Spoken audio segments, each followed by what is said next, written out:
Jamaah, jamaah, alhamdulillah, alhamdulillah jamaah masih di Islami Tidak dan masya Allah hari ini kita sedang membahas tema yang luar biasa. Temanya adalah kebiasaan istri yang bikin rumah tangga langgeng. Masya Allah, kita rekap dulu.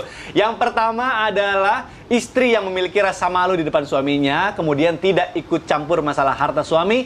Yang ketiga harus diam ketika suami mengajak debat atau jika mau mengasih tahu itu jangan di depan orang banyak. Yang keempat, istri harus cantik dan bisa merawat diri. Tentunya modal dari suami dong.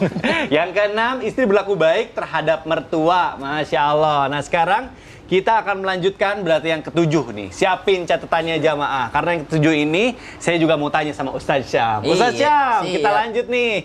Katanya kebiasaan istri yang bisa bikin rumah tangga langgeng itu bikin dilema para istri. Waduh. Kenapa? Makanya saya mau tanyain kenapa hal yang ketujuh ini bisa membuat istri menjadi dilema. Nah ini mohon penjelasannya. Baik, bismillahirrahmanirrahim. Tabi Usman, Bunda Dr. Aisyah Dahlan, Isel, Mikdad serta guru-guru kami yang dimuliakan Allah Subhanahu wa taala. A'udzu billahi minasy syaithanir rajim.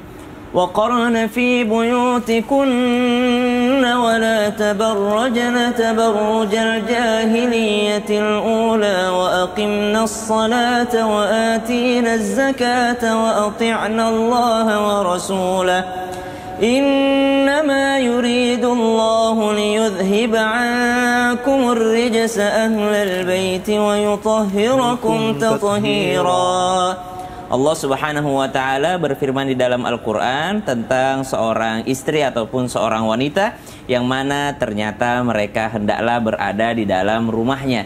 Jadi kalau dikatakan membuat para istri dilema mungkin ya subhanallah, karena salah satu perintah Allah Subhanahu wa taala untuk para wanita yakni untuk tetap berada di dalam rumahnya atau mayoritas kegiatannya itu dilakukan dari dalam rumahnya bukan di luar rumahnya subhanallah. Dan ini dikaitkan dengan tema kita hari ini yakni kebiasaan seorang istri yang bisa membuat rumah tangga langgeng adalah tetap berada di dalam rumahnya. Sebenarnya bukan tetap berada dalam rumah itu adalah tidak boleh berkegiatan, tapi mayoritas kegiatannya adalah diprioritaskan yakni kegiatan di dalam rumahnya. Seperti apa? Mendidik anak yang soleh dan solehah adalah seorang istri yang mana punya tanggung jawab besar di dalamnya, walaupun suami tetap kepala sekolahnya gitu ya. Jadi perempuan adalah al-madrasatul ula, wanita adalah ibu, adalah pendidikan pertama, tapi seorang suami adalah kepala sekolahnya subhanallah. Jadi laki-laki jangan lepas tanggung jawab. Itu kan anak tanggung jawab kamu, bukan. Laki-laki tetap bertanggung jawab penuh di dalamnya karena menjaga diri dan keluarga dari api neraka adalah tanggung jawab laki-laki. Tapi mendidiknya adalah seorang wanita, adalah seorang istri. Dan ini bisa dilakukan ketika seorang istri berada di dalam rumahnya.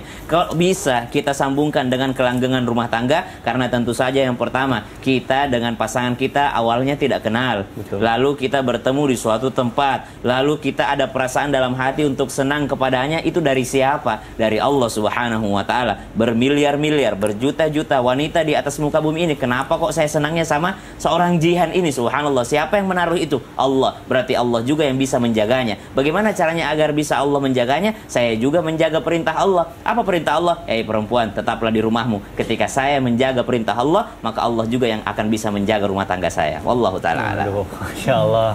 Nih, ini akhirnya meluruskan nih, karena selama ini saya selalu bilang kalau ibu itu adalah guru pertamanya, sekolah pertamanya anak-anak kan. Ternyata seorang suami itu adalah kepala sekolahnya. Oh iya dong. Tanggung jawabnya lebih besar. Tanggung jawab menjaga dari api neraka kan laki-laki. Betul. Jadi kita juga yang kena. Masya Allah. Ustaz Syam, terima kasih. Iya, Masya Allah. Sudah dapat yang ketujuh nih berarti. Masya Allah. Kita lanjutkan dan tentunya istriku, mungkin ada yang mau ditanyain lagi sama guru-guru kita di Islam Tidak, mumpung lagi di sini, silakan. Nanya lagi boleh? Boleh, sama siapa? Sama Dokter Aisyah lagi ya. Fans kamu sama Dokter Aisyah Dahlan. Iya, lucu soalnya ketawa terus. Masya Allah. Iya, Dok, aku mau nanya ini Dok. Kan tipe suami itu beda-beda ya. Ada juga suami yang di rumah pengennya dilayani sama istri, apa-apa pengennya disiapin minum, makan, baju. Tapi kan istri juga punya pekerjaan di rumah gitu. Itu gimana ya Dok menyikapi suami yang seperti itu? Wah, Mas Mikdad gitu nggak? Alhamdulillah kalau aku kemauan dari diri sendiri, aku siapin. Karena dia orangnya juga kan suka lupa. Jadi kalau aku suka siapin ini celananya di sini, bajunya di sini gitu. Kita jelaskan. Dokter, Ya, izin ya, Iya, dulu ya. Baik. Jadi begini, tadi kita berapa kali dalam beberapa segmen kita melihat di otak laki-laki maupun perempuan ada namanya hipotalamus yang segitiga tadi, dan laki-laki 2,5 kali lebih lebar. Satu, dia pusat menjaga keamanan, ya. Kedua, itu pusat makan dan minum, ya kan? Kemudian ketiga, pusat tidur. Artinya gini, memang karena laki-laki punya hipotalamus yang 2,5 kali lebih lebar itu, sebetulnya laki-laki fitrahnya memang ingin selalu dianggap sebagai pahlawan, bukan raja ya, pahlawan. Sehingga itu karena dia menjaga keamanan kan, Iya. Oh, iya, sehingga sewaktu pulang ke rumah, ya namanya pahlawan pulang di rumah kan, harus disambut. Kemudian karena itu juga pusat makan minum, maka nomor satu lagi adalah makan minumnya harus disiapin. Ya, kadang-kadang banyak istri merasa ya percuma disiapin, habis disiapin terus suaminya nggak makan. Itu bukan urusan itu, bukan urusan dimakan apa nggak dimakan. Siapkan aja dulu, karena rata-rata suami-suami itu dia punya kebiasaan juga pulang sampai di rumah buka tudung saji gitu atau lihat meja makannya gitu. Iya, tutup lagi. Kalau kosong itu bawah sadarnya kesel.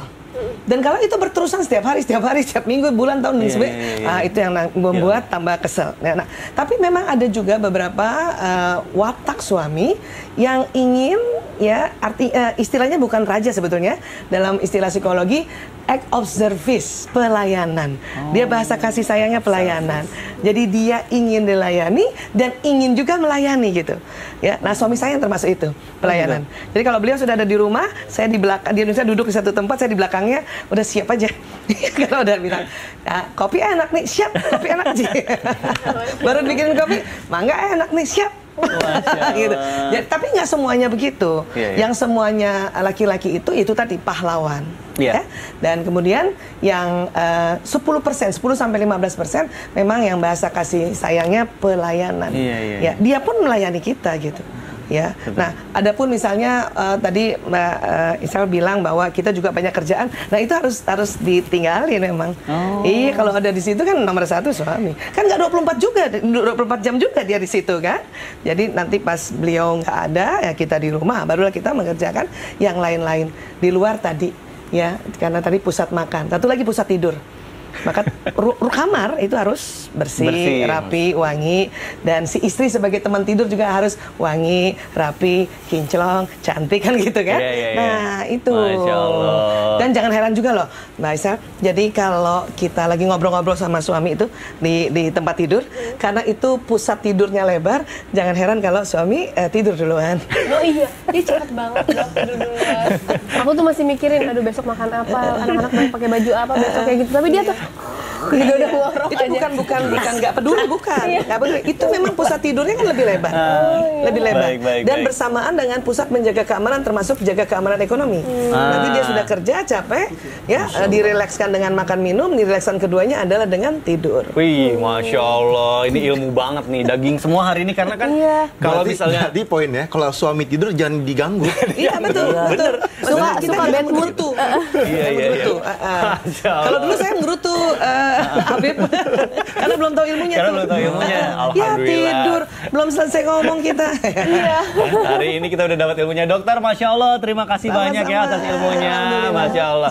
Baik jamaah Islamiti Indah yang dirahmati Allah, kita lanjutkan pembahasan kita. Ini kita masih bicara soal kebiasaan istri yang bisa membuat rumah tangga langgeng atau awet nih, Masya Allah. Ini juga penting karena buat suami juga kita supaya bisa ngasih tahu ilmunya ke istri. Selanjutnya saya mau ke Habib Usman nih. Habib, izin bertanya Habib. Nih katanya Habib, kebiasaan ini nih selanjutnya itu katanya susah banget dilihat sama para istri, apalagi kalau misalnya lagi marah sama suami. Ini saya dari tadi penasaran banget, pengen nanyain sama Habib. Maksudnya gimana sih ngelihatnya aja susah, apalagi kalau lagi marah. Maksudnya gimana sih Bib? Nah ini mohon penjelasannya. Ya, Afwan, Ustaz Syamsuddin Nur, Afwan, Kang Mikdad, Sel, Dr. Aisyah Dahlan. Ini Masya Allah nih, saya kalau dengar Dr. Aisyah Dahlan tuh ingat hadisnya Rasulullah yang menentukan fa inna ma huwa jannatuki wan naruki, yang menentukan posisi seorang istri, surganya ataupun nerakanya, bagaimana dia memperlakukan suaminya. Masya Allah. Makanya kalau kalimatnya Dr. Aisyah Dahlan nih, itu istri yang soleha masuk surga kayak gitu. Betul. Kan? Tapi begitu sulit.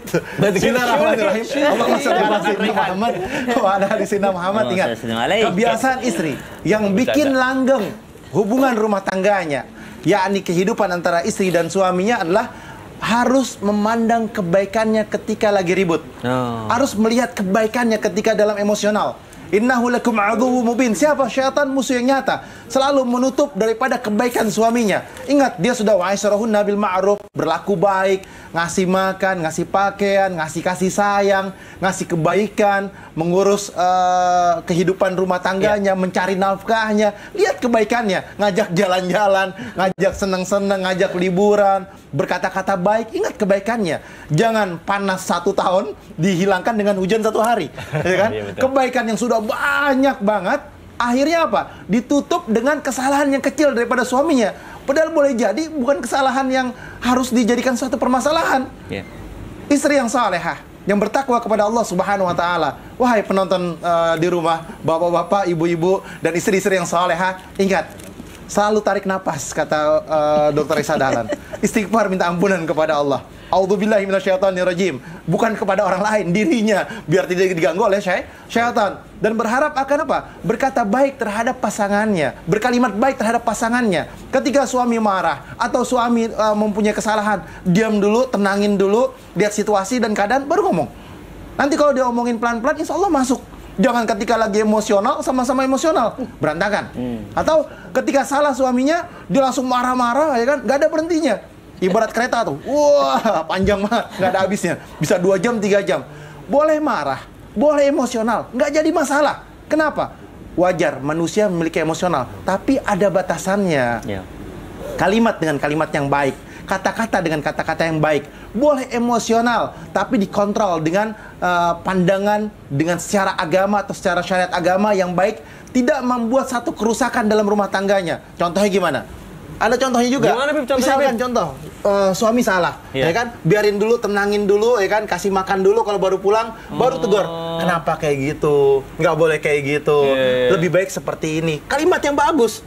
Karena apa? Karena tadi itu hadis Rasulullah, yang menentukan surga nerakamu tergantung sifatmu terhadap istrimu. Terhadap istrinya. Salah, terhadap suaminya. Jadi kepikiran juga. Masya. Jadi kalau misalnya aku pulang kerja, kamu nih gini. Kasih makan dulu, kasih minum dulu. Pijitin. Iya. Tapi kan pusat makannya besar soalnya. Masya Allah. Habib, terima kasih, Masya Jadi Allah. tergantung sifatnya terhadap Suami. bukan istrinya. Jadi kalau kebalik tuh, jadi suami takut istri. Kak Kartika, Habib nih. Masya Allah. Baik jamaah Islami Tidak yang dirahmati Allah. Masya Allah, tabarakallah. Sudah banyak sekali pertanyaan yang ngantri pengen dijawab sama guru-guru kita. Makanya sekarang langsung aja kita masuk ke segmen Tanya Dong Ustadz. Kami semua tanya dong Ustadz. Masya Allah, tabarakallah. Baik, kita lanjutkan. Kita bacakan pertanyaan dari Instagram @gita_lestari47. Assalamualaikum Dr. Aisyah Dahlan. Masya Allah, spesifik nih pertanyaannya. Kenapa ya suami susah banget kalau mau diajak ngobrol 4 mata? Kadang suami suka menghindar atau malah nyuruh WA aja. Pernah aku WA jawabnya cuman Y doang, kayak lagi marah. Dokter, gimana ya cara ngobrol sama suami? Istri kan juga mau keluh kesahnya dan keinginan istri itu didengar sama suami. Dokter Aisyah Dahlan, mau dijawab? Boleh duduk aja. Gimana? Iya, sebenarnya gini, suami itu mungkin pernah trauma kali ya. pas istrinya curhat gitu kan? Iya. Karena itu tadi kan kita perempuan otak bicaranya kiri kanan. 20.000 kata per hari. Jadi suka kebablasan gitu. Iya. Makanya ada penelitian juga tadi sebelum cerita-cerita Habib Usman bilang ya, perempuan 5 menit pertama, 10 menit pertama masih bagus gitu. Itu betul banget. Jadi dikatakan begini, kalau mau bicara serius sama suami nih istri, ada 3 tuh. Ya, pertama tentukan waktunya. Jadi kita bilang sama suami ya, ayah nanti abis asar sekitar jam 4 aku mau ngomong ya, itu tentukan waktunya. Kedua, tentukan durasinya. Ya, 15 menit aja. Gitu. Jangan dalam waktu jam ya. 3 jam aja nggak jadi tuh. Langsung dia bilang enggak.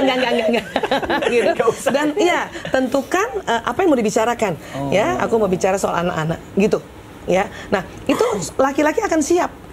Akan siap itu. Ya, dan dia akan, bahkan kadang-kadang saya itu sering ya, saya lupa, nanti suami bilang, "Tadi katanya mau ngomong." Oh iya. Dan dia siap untuk diajak bicara 15 menit tanpa bawa gadget. Iya lagi. Iya, dia siap. Nah, maka waktu itu saya latihannya untuk apa yang mau dibicarakan saya tulis gitu. Jadi to the point kan. Ya Allah. Jadi begini. Nah, upayakan 15 menit, jangan lebih. Karena nanti kalau nggak trauma dia itu. Besok-besok kita minta ajak bicara lagi. Nggak mau. WA aja. Malah dijawabnya ye doang. Iya, WA aja karena laki-laki senang lihat benda. Oh. Dia senang lihat ini benda daripada lihat lagi. muka istrinya langsung gitu. Ya Allah, jangan gitu ya. Iya. Jadi Baik. lewat WA kan lewat benda. Iya. Ya, Jadi itu. laki-laki lebih suka melihat benda. Iya. Masya Allah. Baik jamaah, Masya Allah. Jangan kemana-mana karena setelah ini kita akan melanjutkan kembali membacakan pertanyaan yang sudah masuk ke media sosial Islam Itu Indah. Tetap di Islam Itu Indah. Jamaah, oh jamaah. Alhamdulillah.